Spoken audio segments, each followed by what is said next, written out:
And we're also getting some new reaction to the extension of the payroll tax cut from a pivotal segment of the economy, the owners of franchises. They employ so much of the labor force. They're already under the gun in these tough economic times. So whenever lawmakers, they tinker with the economy, these small business owners, they feel the impact firsthand. Stephen Caldeira, he's the president and CEO of the International Franchise Association, and he joins us now live. Thanks for joining us. Thanks for having me, Heather, and happy holidays. So no doubt you were listening intently to the back and forth that's been going on for weeks, especially yesterday. Give me your immediate response to this payroll tax extension and what it means to franchise business owners specifically. Well, clearly the extension is a positive development that creates certainty for small business owners and consumers. Clearly, if consumers have more discretionary income, then it will help franchise businesses as well as businesses in general.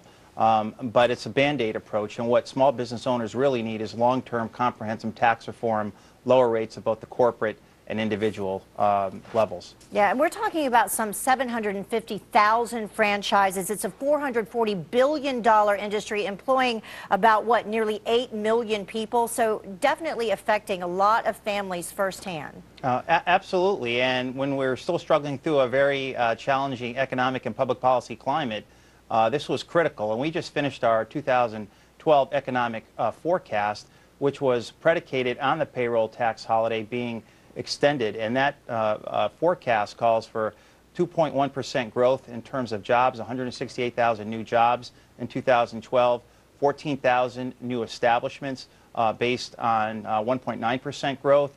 So clearly we're not at pre-recession levels, but it's a step in the right direction, and so having the payroll tax holiday extended was a key component of that. So we're grateful for it, but at the end of the day, what small business owners really need is that long-term tax certainty that's going to give them the ability and the confidence, quite frankly, to make their hiring plans and create jobs, which is what we do in franchising. And as you know, 64% of all net new jobs come from the small business community. Yeah, and there was a survey that was done recently, and it said that some 80% of franchisors, they view the health care reform law as a negative. So that also affecting your industry. Well, absolutely. And really it sort of disincentivizes those multi-unit, in some cases multi-concept owners from getting to that 50 full-time equivalent employee mark because they'll have to either pay for the full boat on the health insurance or pay the $2,000 penalty.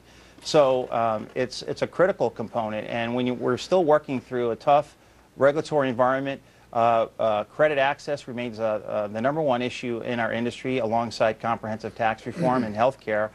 You put these things together in this economy and public policy environment, and it's really not a prescription for strong business health moving forward. And strong growth. All right. Thank you so much. We appreciate you joining us, Stephen Caldeira. Once again, you saw there on the side of your screen, we are waiting for the president to speak. Stephen, I know that you will be listening as well. And as soon as he appears there at that podium, we will take it for you live. Thank you very much, Stephen.